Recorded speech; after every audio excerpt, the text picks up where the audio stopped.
Play that one more time. All right, we're gonna play that one more time. All right.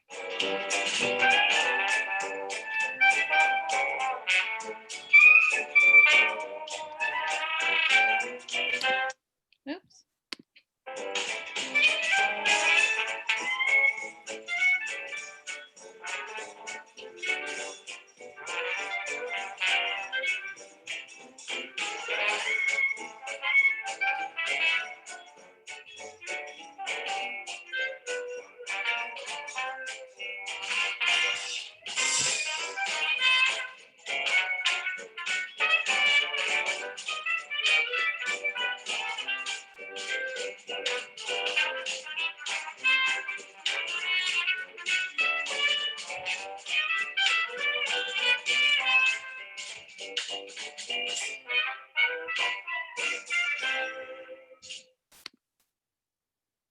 Okay, welcome everybody. So happy to have you here with us this Sunday evening.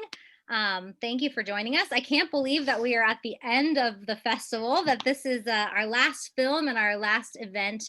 But I just want to thank you all for participating in the festival.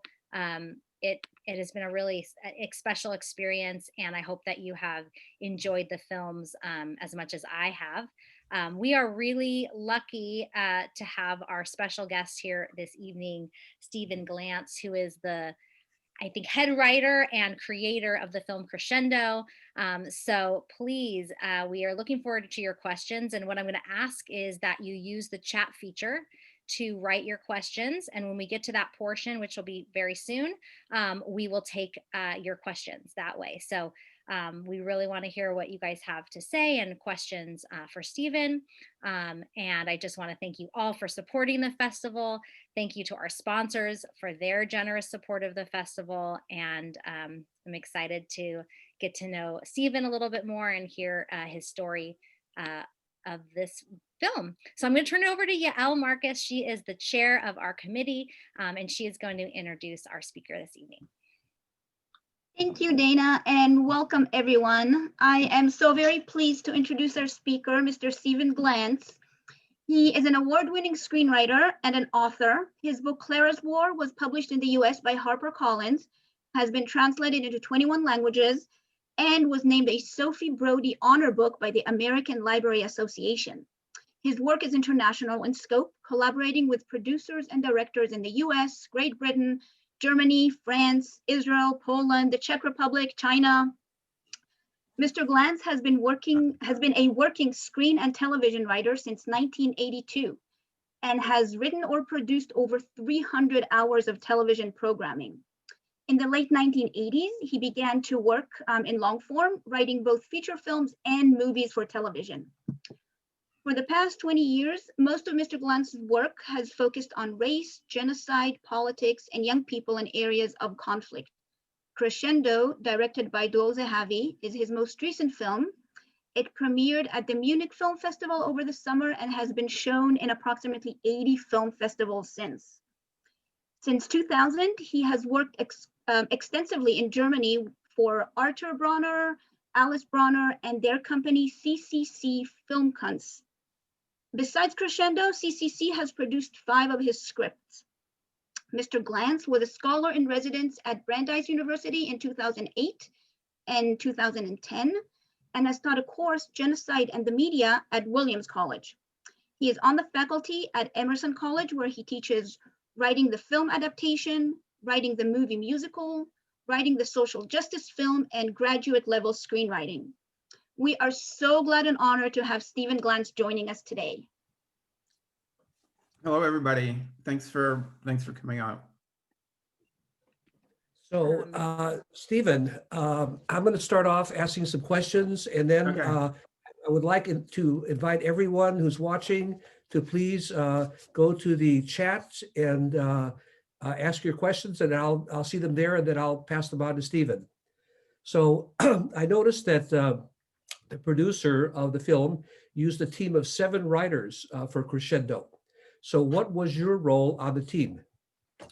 That's a good question. Well, I wrote the probably first 4 or 5 drafts. And then we were working, then we got a director, Marcus Rosenmuller, on board, who directed another one of my films. And I don't know why, but Marcus had to leave the production, and then we started working with Dror, and Dror's Israeli and German. And he had his own writer that he liked to work with. Also, I write in English, and the script is in, English, German, Hebrew, and Arabic. So they handled a lot of the rewrite. So that was, so I mean, usually it's not too unusual to have that many writers. Okay, did the movie start out originally as a high concept movie where where somebody said something like, let's make a movie about Israelis and Palestinians playing together in an orchestra? Or No, not at all.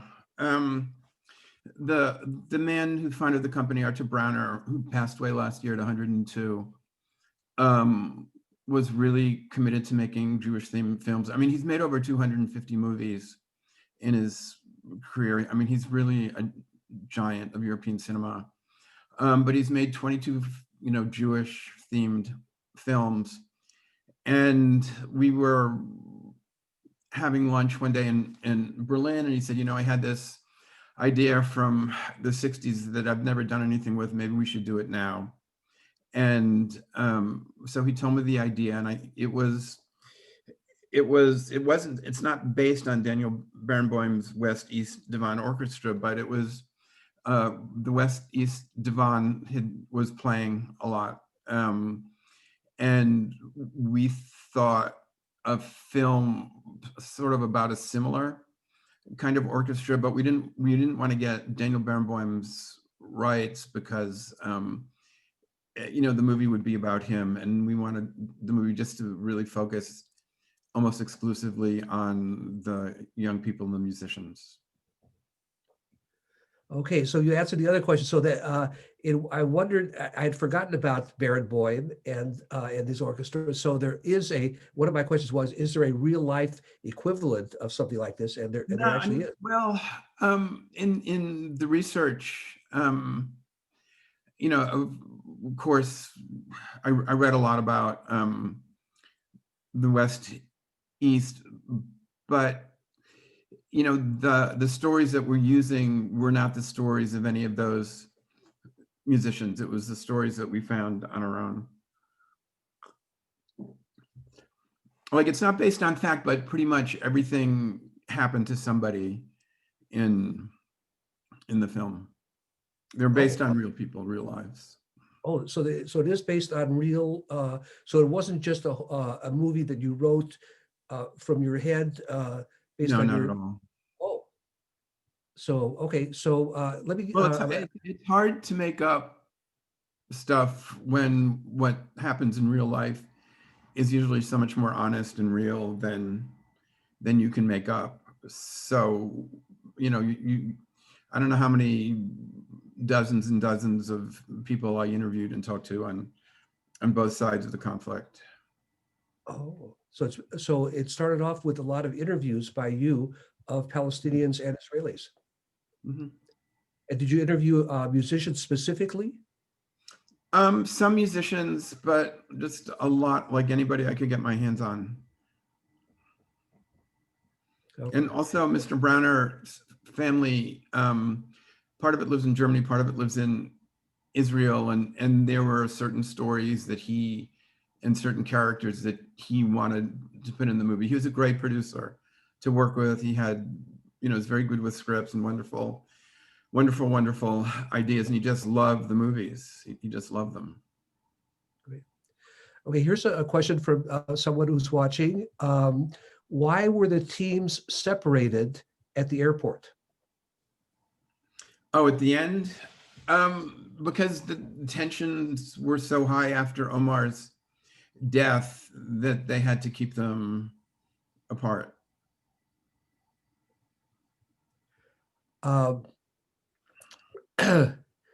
So, and this sort of a similar question about the same kind of, about the ending.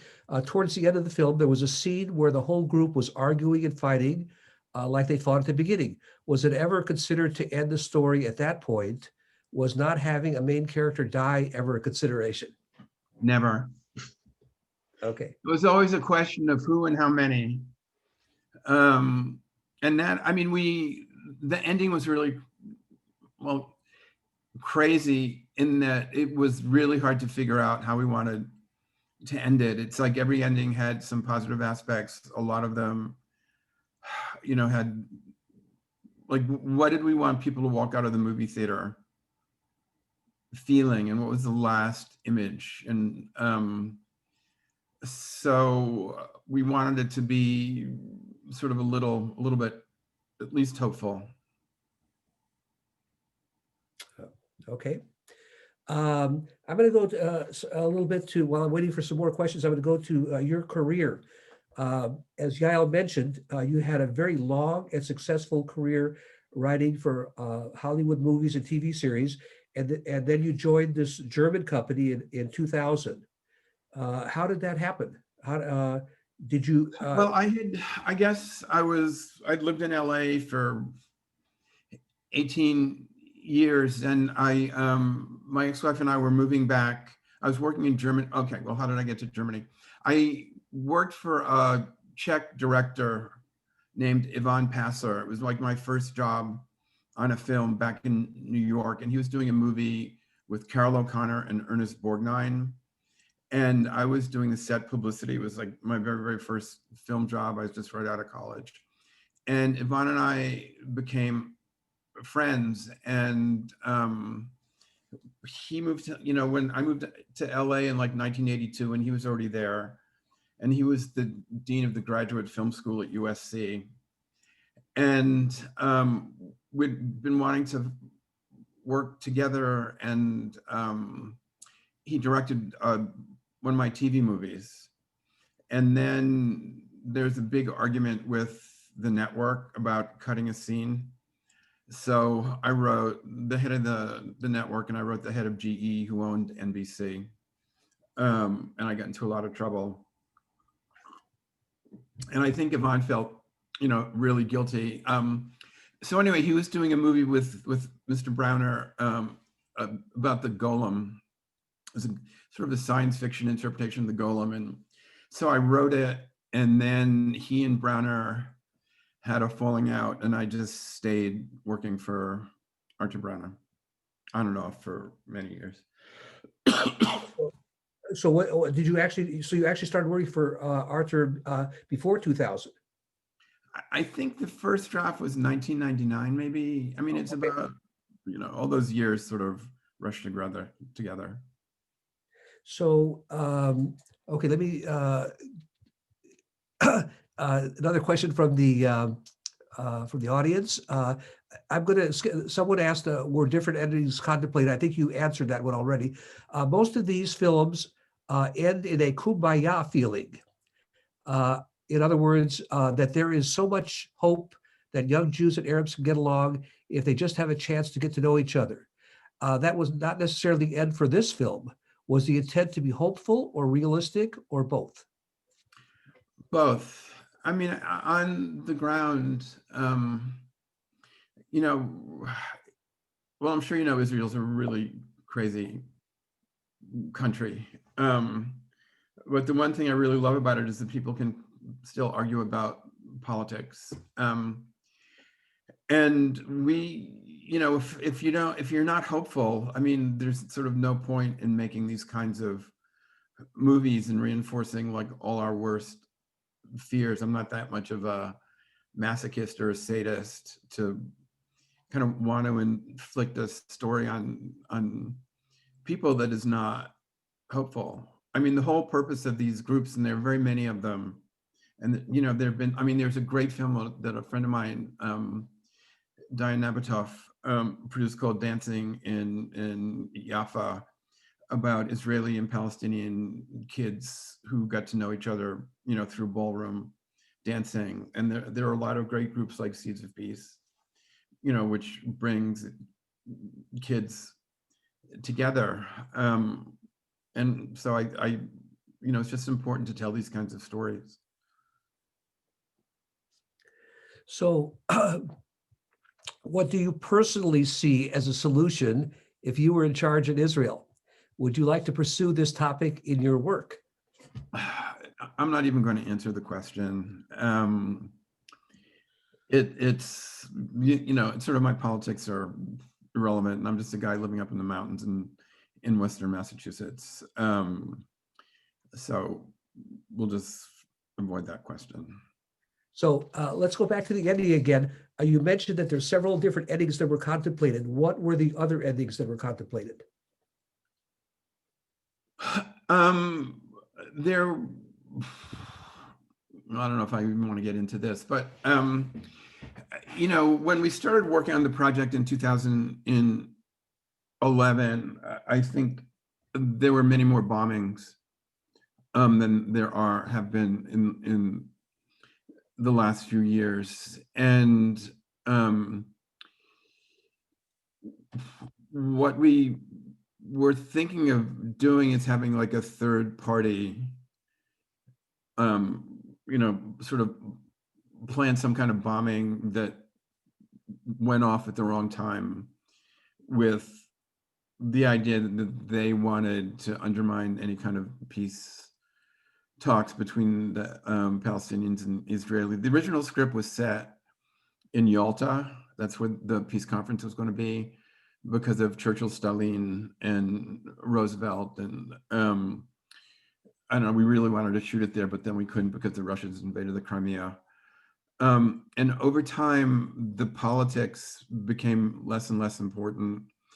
And then we just, honestly, we're all sick of blowing things up, frankly. And we wanted to have an ending that was a little vague, and we really don't know what happened, and there's nobody in particular to blame. So someone gives you kudos for having such a pan-European cast, and how many different languages the actors spoke, how impressive that was. Did any of the actors have to learn Hebrew or Arabic for his or her role? No. They all knew the languages they were going to speak. Yeah, all the Palestinians were, you know, spoke Arabic, and the Israeli actors spoke Hebrew. Daniel Donskoy, who played Ron, is Russian, but his family lived in Israel for a while, so he's fluent in everything. He also has a very small part in the new season of The Crown as one of Diana's lovers. Okay, watch for that. So someone had a gut feeling that was very uncomfortable at the behavior of the border check soldiers. Was there any discussion about how you were presenting these soldiers? Yeah, that was always a huge, not a point of contention, but a point of discussion. You know, in the research, in the beginning, before they left for Europe, the Palestinians often had a very, very hard time getting across, especially in the very, very beginning. And then there are these protocols that were like hundreds of pages long about, you know, how to make it easier for people in the West Bank to cross into Israel easier. And I think the problem with the scene was the performance of the female Israeli border guard. It was a little bit too much. And sometimes you just don't catch it when you're shooting it. And so, I mean, it was important to show how hard it was, for the Palestinians to get across, but, we couldn't have filmed 10 or 15 crossings with some of them being lousy, some of them being okay. I guess, we felt that we had to make the point, but I think the actress overdid it. Okay. I mean, sometimes you just, like you see a performance and it's fine. And on a lot of these films, you really don't have the opportunity to reshoot anything. So, you just do your best. But a lot of people have remarked on that scene. And it bugged me. So other people have noticed that too. Almost everybody, at least one person in every screening. Interesting. I want to ask you a little bit about Archer Browner, who you talked about before. Yeah. He was the head of the film company. He lost 12 members of his family at Babi Yar, but he escaped the Holocaust by fleeing from Poland to Russia. And after the war, he set up a film studio in a former Nazi poison gas factory in Berlin, and made some of Germany's most popular movies there in the 50s and 60s. Did you actually work in that building when you were there? We never shot any. I mean, I've been to the studio many, many times, but we never shot anything now. The studio has been, they did a refurbish of it, and they actually shoot a lot of Netflix shows that are shot in Germany at the studio. The sort of the offices were in another part of town. So, so you got to know, obviously you got to know Archer Browner very well. Yeah, I mean, he was basically like a second father to me. So, just reading just a little bit about him, it seems to me that his life story is tailor-made for a movie. Is there anything in the works about him? There was a documentary about him that his daughter put together. But he was a wheeler dealer sort of businessman. I mean, he made most of his money in real estate. I mean, he made movies because he loved them, and he's made 22 Holocaust films. I mean, his most of his movies have made money, but very rarely have any of the Holocaust or Jewish theme films made any money or made any substantial money. I mean, after the war, when he came back to Berlin, he and his brother Wolf, who's got 98 and still a vibrant, great guy, they decided that the Germans weren't going to make them leave. The Nazis weren't going to make them leave Berlin, and Archer started buying up a lot of property, and he has a huge real estate company as well. And what was interesting to me is the first time I heard about him was he was known as the man who made all the most famous and most popular Westerns in Germany. Yeah, Carl, exactly, sure. Every German kid watched in the 50s and 60s. The Germans, the Germans too, but a lot of Eastern European countries, they're obsessed with, Native American people. They're obsessed with the West. I mean, really, they have, like in Poland, they have they have camps where they would pretend to be Native Americans, and they go out and build teepees in the woods and, study Native cultures and things like that. I mean, it's kind of wonderful. Great. Where is the film going to play? Oh, that's a good question. Where is the film going to play besides festivals? Well, it was released. I mean, we were released in Germany before COVID hit. When there was a pause, it's been in Austria, France, Italy, Spain, and it's in where is it? It's in China. It's in Taiwan now. And it'll probably be in Korea and Japan also. Are these countries, do they have theaters that are open and where people can go and see movies? Well, in Taiwan they do, in Korea they do. Oh. I'm not sure about Japan. But they love, I mean, they love any movie. Well, the Japanese really love Holocaust movies. But the other, like, it for some strange reason that I don't quite understand. But, you know, I mean, the Japanese, the Korean, and the Chinese cultures love everything to do with classical music.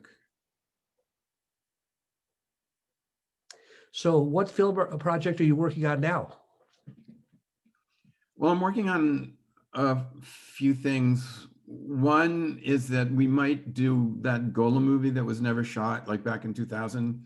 It was, I mean, it went through many other writers and many directors, but I think we're going to do that in the US, and it'll be an English language movie. And so that's one thing. And then I'm working on a movie that'll probably turn into a TV series here. It's about a woman named Elizabeth Freeman, who in 1781 was the first enslaved Black woman to sue for her freedom based on the new Constitution. And it was done here, like, you know, it's kind of a local story. So I've been working on that. I have another project that's going to be shot in the Philippines. A friend of mine is an artist, and she was when she was a trafficked child in a Cayenne de Oro, which was a city in the Philippines. So we're doing a story about her life in the streets, like as a 7-year-old. And I just finished a book about a kid in Poland, like it's Huckleberry Finn Goes to War kind of thing. I mean, the war was like the worst time in his life and the best time. And was this based on a true story? Yeah, I mean, these stories find me. It's like one of my best friends here. It's his father-in-law. Mike is like 91, 92. And, you know, it's like I've written the book, I don't know how many times, but it's going out to publishers again. It's out now. And so I think, you know, we're pretty sure somebody will buy it.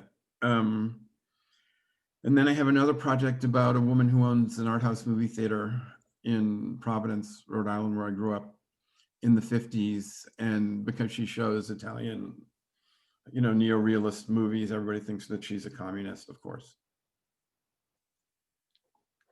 So, so you're not keeping very busy during the COVID crisis, right? No, I am, you know, I'm lucky. I'm pretty busy. Yeah. That's great. That's great.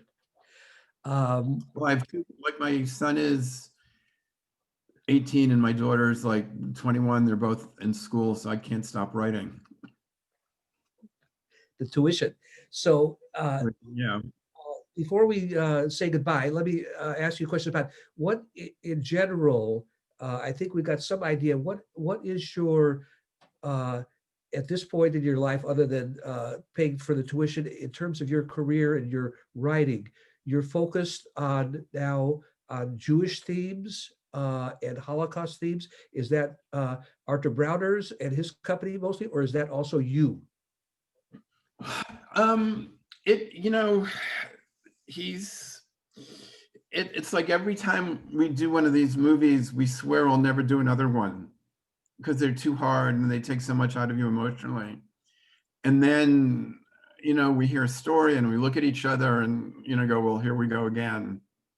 There are actually like 2 more Holocaust films that we haven't filmed. One, I really hope we get to do. It's called The Chinese, and it's about the Lodz ghetto and 2 guys who are friends. One's Chinese and his family owns like a candy shop, and they're both musicians. And God, one dies of typhus. The Polish Jewish guy dies of typhus, and there's a plastic surgeon from Hungary who turns him in the Chinese guy into no, they turn the I don't know. They turn the Jewish guy into the Chinese guy, and they both have girlfriends, and one's boyfriend has died, and the other one thinks that that the other musician Feng is not Chinese anymore.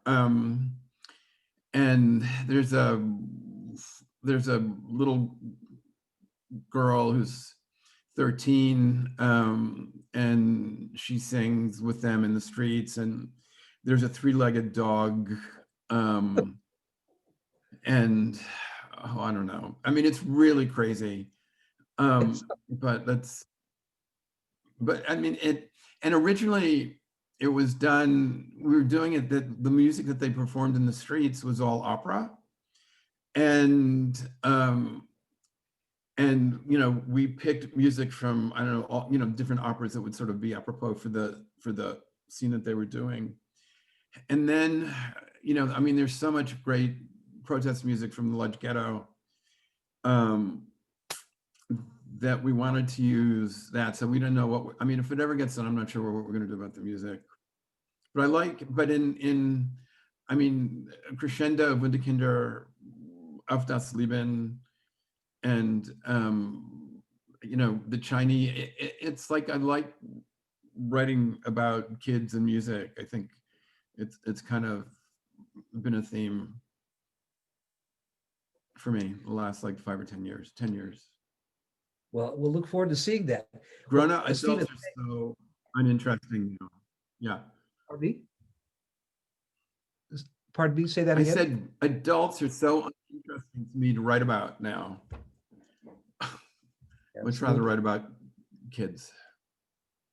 Well, I want to thank you again for taking the time to be with us and answer all our questions, and wish you the great success in all your upcoming projects. We'll look forward to maybe seeing some of them in our upcoming festivals too. Yeah, I'll turn it back over to I'll let you know. Thank you so much, Stephen, for joining us. You're We welcome. really appreciate you It's taking great the to meet time. everybody. And Yeah. thank you for seeing the film. I mean, it's great to meet everybody who, watches these movies. It was our pleasure. Okay. Bye-bye. Bye. Thank you, everyone. Thank you for joining us. Thanks for joining the festival. We hope you enjoyed it, and see you next time. All right. Have a great night, everyone. Thanks again. Bye-bye. Thank you. You're welcome.